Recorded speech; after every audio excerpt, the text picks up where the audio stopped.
అదృష్టం తొందరగా కలిసి రావాలంటే కాసి నీళ్ళలో యాలకులు వేసి ఆ నీళ్లు వేడి చేసి ఆ గోరువెచ్చని నీళ్లు మీరు స్నానం చేసే నీళ్ళలో కలుపుకొని రోజు స్నానం చేస్తూ ఉండండి. అదృష్టం తొందరగా వరిస్తుంది.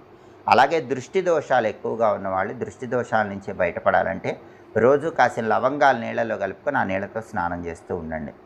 అలాగే వృత్తిపరంగా మంచి అభివృద్ధి సాధించాలంటే ఉద్యోగంలో కానీ వ్యాపారంలో కానీ మీరు టాప్ పొజిషన్లో ఉండాలంటే తులసి దళాలు కొన్ని స్నానం చేసే నీళ్ళలో కలుపుకొని రోజు ఆ నీళ్ళతో స్నానం చేయండి.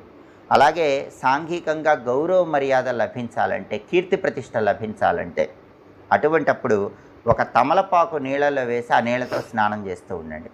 తమలపాకు నీళ్ళలో వేసి ఆ నీళ్ళతో స్నానం చేస్తే సాంఘికంగా పరపతి పెరుగుతుంది, పేరు ప్రతిష్టలు గౌరవ మర్యాదలు లభిస్తాయి. అలాగే జాతకంలో దోషాలు ఎక్కువగా ఉంటాయి, నవగ్రహ దోషాలు కానీ కాలసర్ప దోషాలు కానీ కుజ దోషాలు కానీ పితృదోషాలు కానీ ఇలా జాతకంలో